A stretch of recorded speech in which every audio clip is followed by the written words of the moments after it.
안녕하세요. 자, 13장 세 번째 강의를 시작하도록 하겠습니다.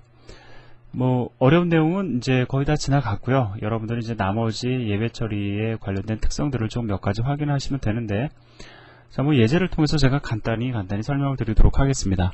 자, 우선 onhandle underbar exp1.cpp라는 예제를 같이 보도록 하겠습니다.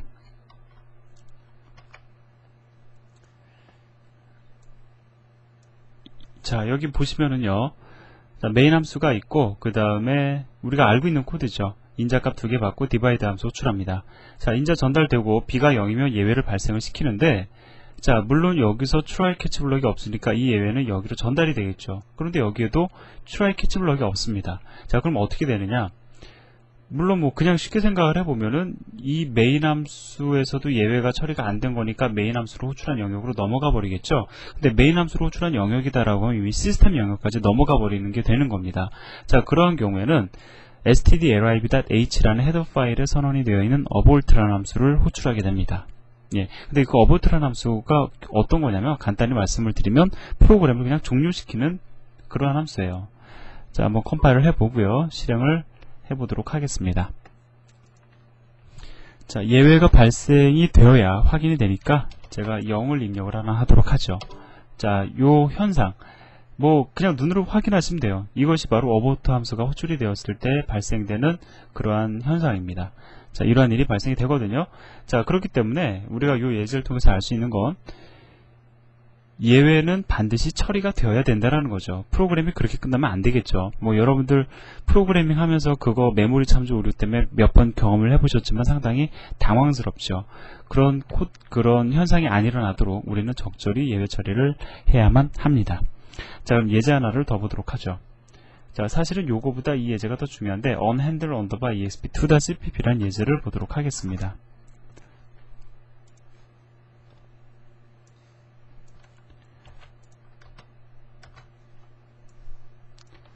자, 우선 간단히 보면 크게 문제 없는 것 같이 보입니다. 예외 발생하고요.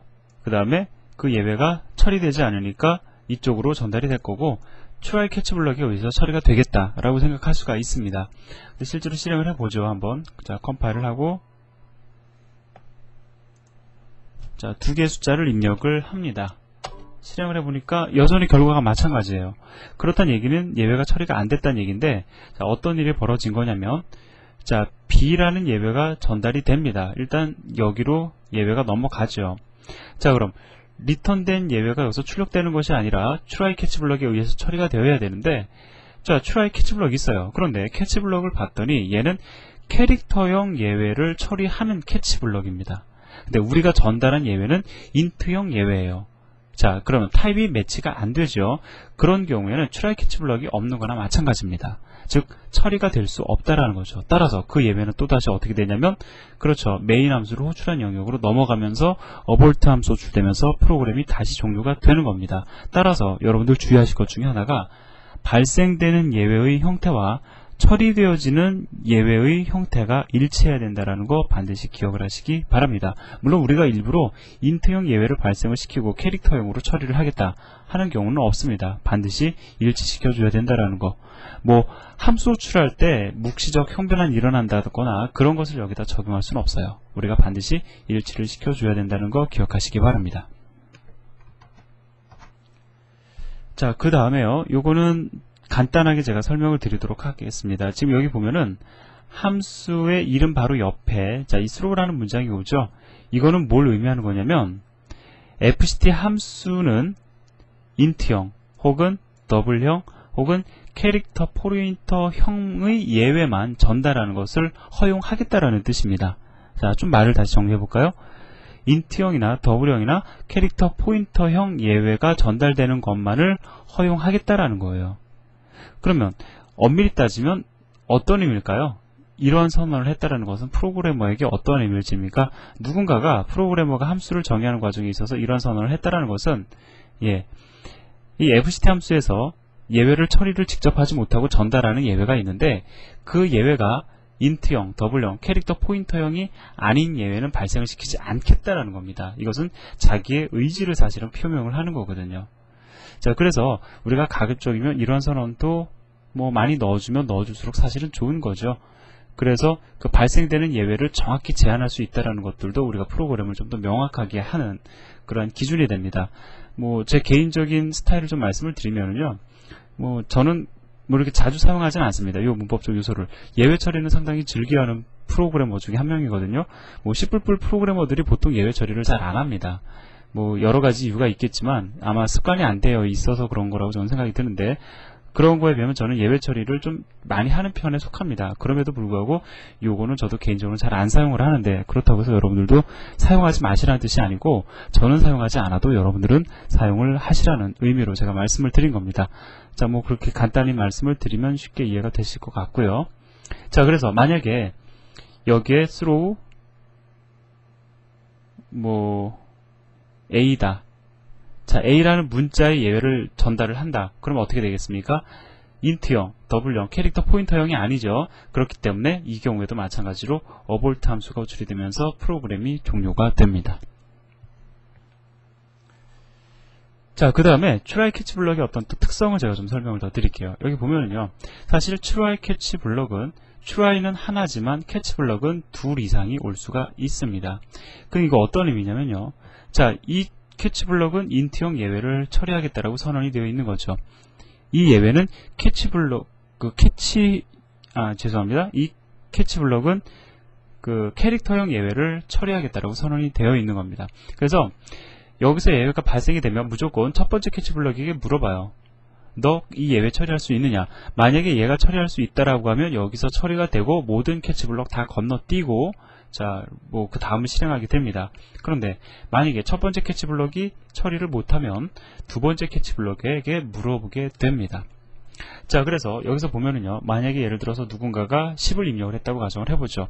자, 0보다 크죠? 그러면 10이라는 예외가 발생이 됩니다. 첫 번째 캐치 블럭에게 물어봐요. 너 10이라는 예외 처리할 수 있느냐? 처리할 수 있죠. 타입이 매치가 되니까. 따라서 인트형 예외 발생이라는 메시지가 출력이 되고 프로그램 종료됩니다. 그런데 만약에 마이너스 10을 입력을 해가지고 m이라는 예외가 발생이 되었다고 가정을 해보자고요. 그러면 첫 번째 캐치 블럭에게 물어봅니다. 예, 언뜻 보면은 함수 오버로딩처럼 보이죠. 제가 캐치 블럭을 함수와 유사하다고 말씀을 드려서 함수 오버로딩처럼 보이기 때문에 m이 그냥 다이렉트하게 여기로 전달되는 것 아니냐라고 생각하실 수 있어요. 하지만 그렇게 안 된다는 거 반드시 기억하시기 바랍니다. 뭐 뒤에서 또 관련된 얘기가 나오는데 이거 중요한 겁니다. 무조건 캐치 블럭에게 물어봅니다. 너 처리할 수 있느냐? 처리할 수 있다라고 하면 처리하고 끝나는 거지만 처리가 안 될 경우에만 한해서 두 번째 이어지는 캐치 블럭에게 물어보게 된다라는 거예요. 그 다음에 물론 두 번째 캐치 블럭도 처리가 안 되면 어떻게 될까요?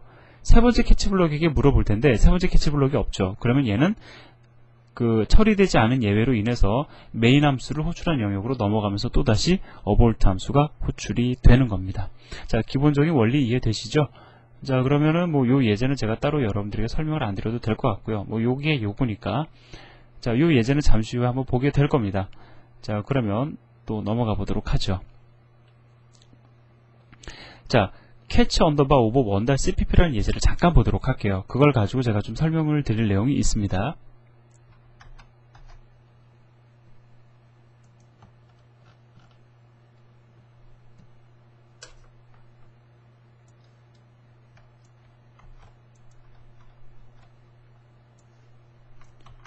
자, 제가 여러분들에게 첫 시간에 말씀을 드렸지만 예외라는 것, 여기 잠깐 보면은요. 자, 예외라는 것은 무엇이든지 올 수 있다고 여러분들에게 말씀을 드렸습니다. 어떠한 데이터도 올 수 있다고 말씀을 드렸어요. 자, 여기서 보시면은 그 임시객체 생성 문법입니다. 여러분들 지금 한참 공부해 오시다 보니까 조금 이제 또 생소하게 느껴지실 수도 있을 텐데, 제가 임시객체 관련된 내용을 연산자 오버로딩에서도 한번 설명을 드렸고요. 그 이전에 연습 문제를 통해서도 한 번은 제가 이렇게 복선을 깐 적이 있습니다. 그러니까 여러분들이 임시객체에 대한 개념이 잠깐 혼동이 되시면은 다시 한번 확인을 해 보시기를 부탁을 드리고요. 여기 보시면은 account expt라는 클래스가 있죠. 일반적인 클래스와 전혀 차이가 없어요. 예, 그냥 보통 클래스입니다. 뭐 생성자 있고 그 다음에 멤버 함수 있고요. 자, 이 프로그램이 어떠한 일을 하느냐는 사실 좀 중요하지 않고요. 뭐 간단하니까 뭐 여러분들 한번 분석을 해보시고, 중요한 거는 예외를 갖다가 발생을 시키는데 이 account expt 클래스의 객체를 이용하고 있다라는 겁니다. 자, 다시 말씀드리면요, 이 클래스는 예외 상황이 발생이 되었음을 알려주기 위한 용도로 디자인이 된 클래스예요. 이러한 클래스를 가리켜 우리가 예외 클래스라고 이야기를 하고요. 그 다음에 이 예외 클래스를 기반으로 해서 생성된 객체를 예외 객체라고 이야기를 합니다. 물론 뭐 이거를 반드시 우리가 예외를 알리기 위한 용도로만 사용할 필요는 없어요. 그냥 우리가 여기서 생성할 수도 있습니다.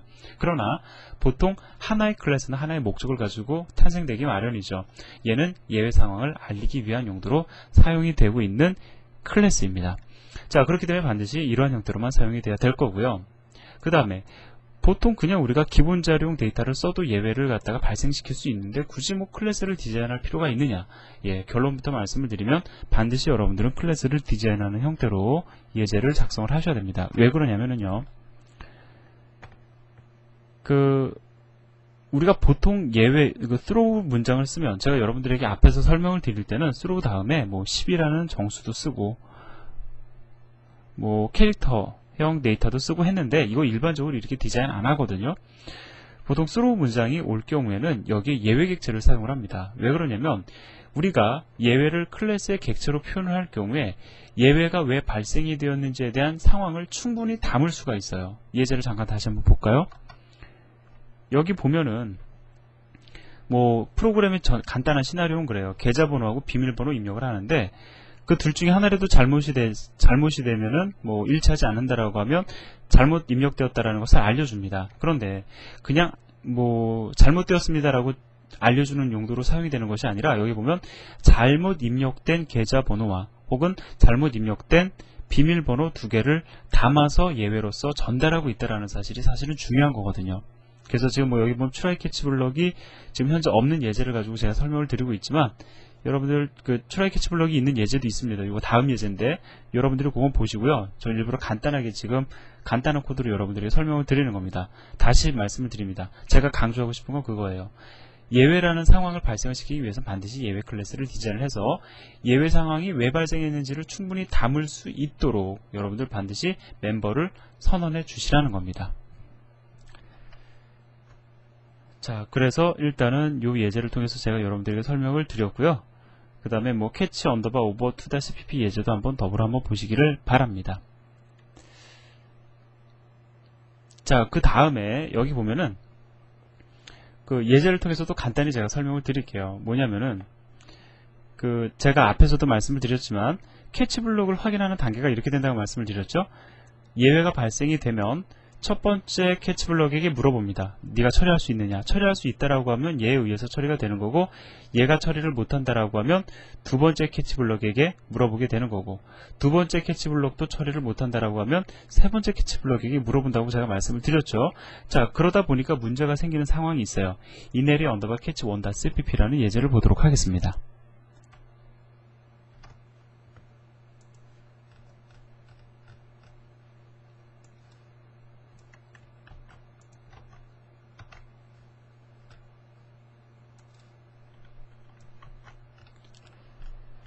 자, 여기 보면은요, except A 예외 클래스입니다. except B도 예외 클래스고 except C도 예외 클래스거든요.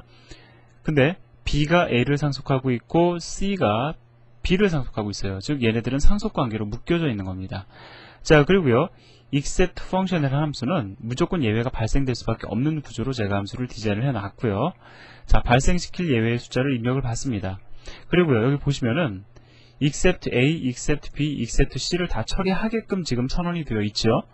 자, 아마도 이렇게 썼을 때는 except A라는 예외는 여기서 처리가 되기를 바랬을 거고, except B는 여기서, except C는 여기서 처리가 되기를 바래서 이렇게 아마 그 코드를 디자인을 했을 겁니다.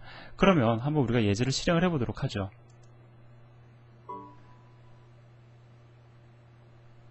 자, 일단 워닝은 당연히 뜨는 겁니다. 뜨는 게 정상인 예제예요. 여러분들 보시면 1이나 2를 입력을 하지 않으면, 자, C 예외가 발생이 될 겁니다. 자, 그럼 제가 3이라는 숫자를 입력해 볼게요. 자, 보니까 무엇에 의해서 예외가 처리가 됐는지를 지금 보여주고 있죠. 다시 얘기하면 얘에 의해서 예외가 처리가 된 겁니다. 자, 왜 이러한 일이 발생이 되었을까요? 그 원인은 상속 때문에 그런 거죠. 발생은 except C 예외가 발생이 됐어요. 자, 여기서 예외가 발생이 되어서 처리되지 못하니까 여기로 넘어왔습니다. 자, 그러면 여기로 바로 넘어가는 것이 아니라 첫 번째 캐치블럭에게 물어봅니다. 너 except C 예외 처리할 수 있느냐? 근데 문제는 뭐냐면 except C가 B와 A를 상속하고 있기 때문에 except C는 except B 예외이자 except A 예외도 되는 거죠. 오랜만에 얘기하네요. 상속에서 우리 얘기한 거죠. 이저 관계에 의해서. 그렇기 때문에 역시 여기서 처리가 되는 겁니다. 다시 얘기하면 except A나 except B나 except C나 다 이 캐치블럭에 의해서 처리가 다 가능하다라는 거예요. 그렇기 때문에 좀 전에 또 워닝을 띄워준 겁니다. 다시 얘기하면 얘는 절대 호출이 안 된다라는 것을 우리에게 알려주고 있었던 겁니다. 그러면 그 문제를 해결하기 위해서 우리는 어떤 방법을 선택을 하면 될까요? 자, 답은 이저 관계는 아랫방, 그러니까 우리가 예를 들어서 except A를 가리켜 except B나 C라고 이야기는 하지는 않죠. 예, except C는 except B가 될 수 있고 except B는 except A가 될 수 있지만 역으로는 관계가 성립이 안 됩니다. 그렇기 때문에 어떻게 해주면 되냐면 캐치블럭의 순서를 좀 정리를 해주시면 돼요. 자, 얘를 맨 위에다 두고 그 다음에 얘를 아래로 내리는 겁니다. 자, 그럼 한번 생각해 보세요.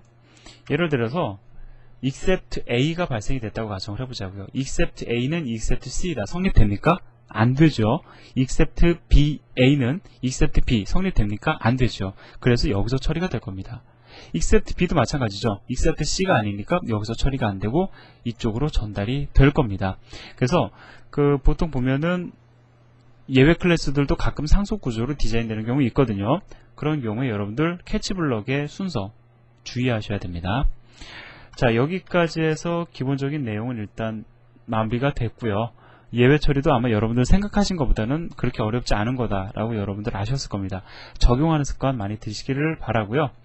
자, 그 다음에 뭐 간단하게 또 이걸 설명을 드리면 요건 이제 표준에 관련된 문제인데 new 연산자의 경우에 제가 지금까지 여러분들에게 설명을 드릴 때는 메모리 공간 할당 실패했을 때 널 포인터가 리턴된다고 말씀을 드렸죠. 그것은 사실 과거의 표준입니다. 새로운 표준 안에서는 배드 얼록이라는 예외를 발생을 시키도록 표준안이 변경이 되었어요. 근데 이것이 완전히 모든 컴파일러에게 적용이 되기까지는 좀 시간이 걸릴 겁니다. 자, 그래서 요 예제는 여러분들이 뭐 간단히 이해가 되실 겁니다. 예제를 실행을 해보셔서 이 캐치블럭이 실행이 되면 여러분들이 사용하고 있는 현재 컴파일러는 그렇죠. 배드 얼록이라는 예외를 발생을 시키고 있는 거고요. 만약에 얘가 실행이 안 된다라고 하면은 배드 얼록 예외가 발생이 안 되는 겁니다. 자, 그래서 지금 여기 보면은요. 뭐 무한루프를 돌면서 메모리 공간 터무니없이 많이 할당하게 되어 있어요. 언젠가는 메모리가 풀이 되겠죠. 그러면 메모리 공간 할당이 실패가 될 겁니다. 그럼 새로운 표준안에서 무엇을 얘기하냐면 이 자리에 배드 얼록이라는 예외가 발생이 된다라는 거예요. 그러면 그 배드 얼록이라는 예외는 트라이 블럭 다음에 오는 캐치 블럭에 의해서 처리가 되는 구조로 디자인되어 있다라는 겁니다. 자, 이것이 새로운 표준인데 아직 적용되고 있는 컴파일러가 제한적이니까 여러분들 잘 확인하시기 바라고요. 만약에 배드 얼록 예외가 발생이 되는 컴파일러를 사용하게 되시는 경우에는 가급적이면 트라이 캐치 블럭을 활용하는 형태로 예제를 많이 작성해 보시기를 바랍니다. 자, 그 다음에 또 어떤 문법적 요소가 있냐면은 이거는 거의 사용 안 됩니다. 근데 일단은 제가 설명을 드리도록 하죠. 이 땡땡땡 있죠? 이건 무엇을 얘기하는 거냐면 트라이 블럭에서 발생되는 모든 예외를 다 처리하겠다라는 겁니다. 그런데 이것도 문제가 있어요. 어떤 문제가 있냐면 예외라는 것은 종류별로 상황별로 처리되는 방식이 다른 거거든요. 근데 모든 예외가 다 공통된 방법으로 예외가 처리가 된다. 이것은 일반적이지 않습니다. 문제가 있는 경우거든요. 그러니까 여러분들 요것도 그냥 이런 게 있다라는 것만 일단 기억을 하시고요. 그 다음에 예외 다시 던지기 뭐냐면 예를 들어서 어떠한 예외가 발생이 됐어요. 그러면은 캐치블럭에 의해서 처리가 되죠. 그런데 다시 스로우라는 문을 여러분들이 캐치블럭 내에서 쓰실 경우에 어떤 일이 벌어지냐면 처리가 되었던 예외가 다시 던져집니다. 그러면 어떻게 됩니까? 원래는 캐치블럭 예외가 처리가 되고 나면은 캐치블럭 다음을 실행을 해야 되죠. 그런데 스로우 문장이 있으면 그 예외가 다시 전달이 된다라는 거예요. 그럼 어디로 전달이 되겠습니까? 이 영역을 감싸고 있는 함수를 호출한 영역으로 전달이 되겠죠. 잠깐 뭐 간단히 제가 좀 코드를 통해서 설명을 드리면 예를 들어서 메인 함수에서 f 함수를 호출을 했습니다. 자, 그리고요, f 함수가 있는데 f 함수에서 g 함수를 호출을 했어요. 자, 그러면 g 함수에서 드디어 throw 10, 자, 인트형 예외를 발생을 시킵니다. 그러면 여기 try catch 블록 없으니까 이쪽으로 전달이 되겠죠. 자, 여기에 try catch 블록이 있다고 가정을 해봅시다. try catch. 자, 그 다음에 얘는 인트형 예외를 처리하는 캐치 블럭이에요. 그럼 어떻게 됩니까? 일단 처리되죠. 처리되고 나서 여러분이 만약에 throw라는 키워드를 여기 다시 쓰시면 어떻게 되냐면은 처리되었지만 이 예외가 다시 리턴이 됩니다. 다시 얘기하면 이 f 함수를 호출한 영역, 즉 여기가 되는 거죠. 이 영역으로 다시 전달이 돼요. 그럼 여기 또 다시 try catch 블럭이 있어야 되겠죠. 거의 사용 안 됩니다. 보통 보면은 가장 깔끔한 것은 예외가 발생한 영역은 한 군데이고 그 예외가 처리되는 영역도 한 군데여야 되거든요. 근데 이거는 어떠한 그 가능성을 우리에게 열어주냐면 예외가 발생된 영역은 한 군데이지만 처리되는 영역은, 즉 예외가 발생이 되었다라는 것을 알려줘야 되는 영역이 두 군데 이상일 경우에 사용할 수 있겠다라는 느낌을 받으셨으면 그것으로 충분합니다. 너무 이것을 어디에다 사용을 해야 되겠다라고 그 강박관념에 쌓이실 필요는 없어요. 일반적으로 많이 사용되지는 않으니까. 그래서 가장 중요도가 떨어지는 문법적인 내용을 제가 가장 뒤로 지금 미룬 겁니다. 자, 그 다음에 이제 여러분들 그 OP 프로젝트 마지막 단계에서 보면은 그 예외 처리 요소들 있죠. 예금액보다 큰 출금액이 요구되어질 경우, 우리 지금 전통적인 방법으로 예외 처리하고 있는데 그거 C++ 예외 처리 메커니즘을 이용을 해서 여러분들이 한번 처리를 해보시고요. 그 다음에 add money, 그 다음에 min money라는 함수도 역시 음수 입력되면 안 되죠. 예, 이것도 그 지금 전통적인 방법으로 처리가 되어 있는데 C++ 예외 처리 메커니즘을 이용을 해서 여러분들이 구현해 보시기 바랍니다. 그렇게 해서 OOP 프로젝트 마지막 단계까지 오셨으면 여러분들 나름대로 자신감이 쌓이셨을 텐데 한 번에 끝내지 마시고 어렵게 오셨으면 한 번 더 해보세요. 좀 익숙해지시는 것도 나쁘지 않습니다. 예, 좀 긴 강의 들어주시느라고 수고 많으셨고요. 그 다음에 이렇게 제가 강의하면서 그 기억에 남는 몇 분 독자분들도 계시더라고요. 그분들이 많이 성원을 해주셔서 제가 무사히 끝까지 강의를 마칠 수 있었습니다. 여러분들께 감사드리고요. 또 기회가 되면 좋은 관계로 여러분들 뵙기를 바라겠습니다. 감사합니다.